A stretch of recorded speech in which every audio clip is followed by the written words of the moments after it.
একদম ভালোই চলছিল সব, বুঝেছেন? ওই মাধবীলতার সাথে পরিচয় হওয়ার পর থেকেই বুঝলাম ভুল করেছি। কেন যে ওই মাধবীলতার সাথে আমার পরিচয় হলো।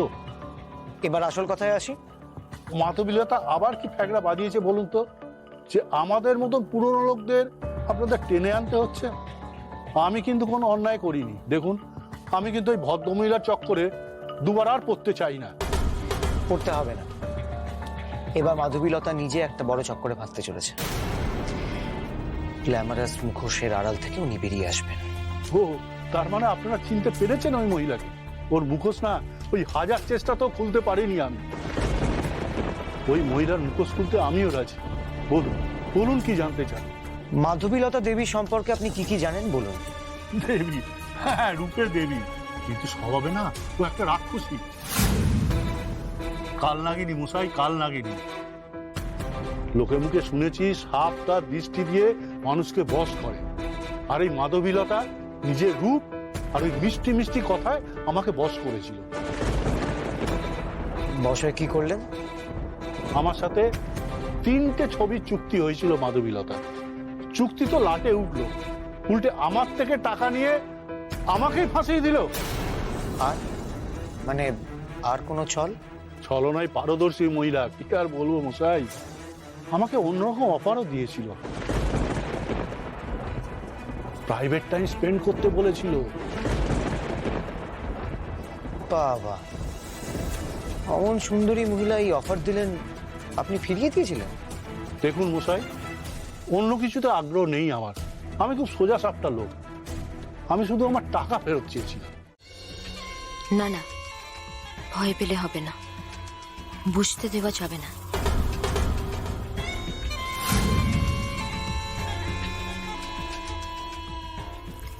মুখে হাসি আনলে কি মনের টেনশন দূর হয়ে যায় ম্যাডাম? আপনি ভেবেছিলেন আপনার এই কুকীর্তির কথা পুলিশ জানতে পারবে না,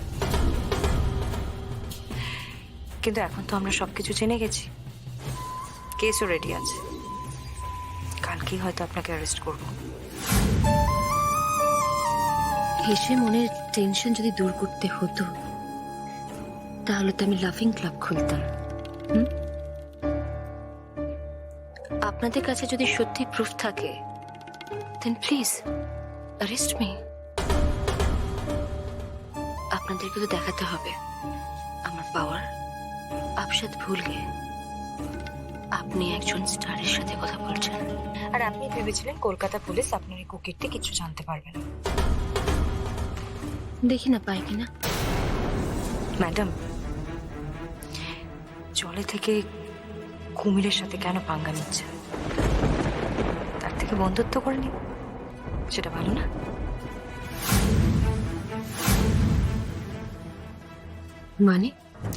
মানে আপনি যেরকম নেটওয়ার্ক চালাচ্ছেন চালিয়ে যান, আমরা কেস ক্লোজ করে দেব। আর দোষ চাপানোর হলে রাহুল আছে তো, তার বদলে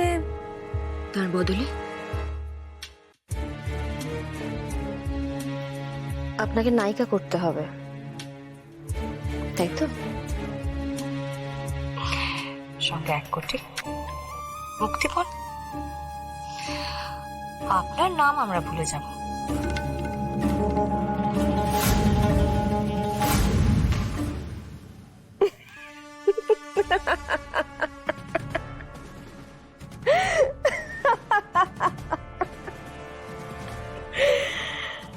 पुलिस চাইছে ঘুষ, वो भी किससे?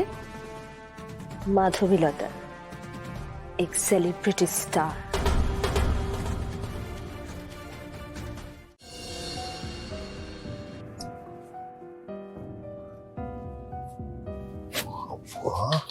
এক সময় কি ক্রেজ ছিল এই মহিলা, হ্যাঁ দেখেছো?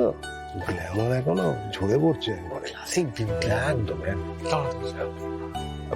এক্সকিউজ মি, আমরা মাধবীলতা দেবীর সঙ্গে একটু দেখা করতে চাই, আপনি যদি কাইন্ডলি।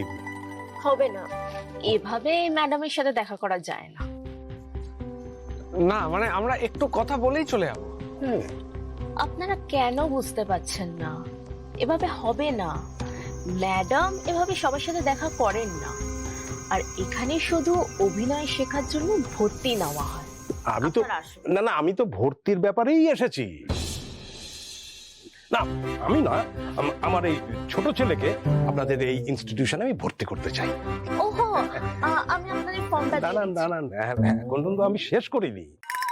দেখুন আমি চাই আমার ছোট ছেলে 5টা ফিল্মে অভিনয় করবে, তার জন্য আমি 5 কোটি টাকা ব্যয় করব, ঠিক আছে? তাই এখনই কোনো ফর্ম নয়, আগে মাধবীলতা দেবীর সঙ্গে কথা বলে নি, তারপর। কিন্তু সেটা সম্ভব না স্যার। আপনি আমাকে ইগনোর করছেন, আপনি আমাকে ইগনোর করছেন। আমার মতন একটা ইনভেস্টরকে আপনি ইগনোর করতে পারেন না। জানেন জানেন আমার কত টাকা? এই চেকটা বার কর, চেক না না চেক বার কর, বার কর। না, আমাকে ইগনোর করা, আমাকে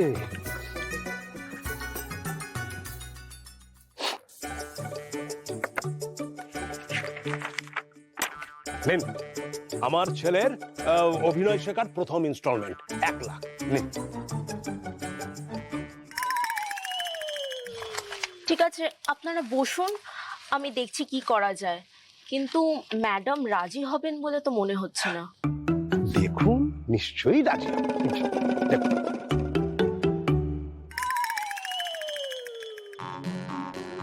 বাবারে, না না না, এই আমাকে একটা লাশ এনে দাও, আমি আমি কিন্তু বলে দিতে পারবো কি কি হয়েছে। কিন্তু এতেই আমার যে অবস্থা হচ্ছে, এরপরে যদি ওই পাক্কা অভিনেত্রীর সঙ্গে অভিনয় করতে, এই ইন্দ্রটা না, ইন্দ্রটা খুব পাজি, খুব পাজি। তোকে কি করে ফাঁসি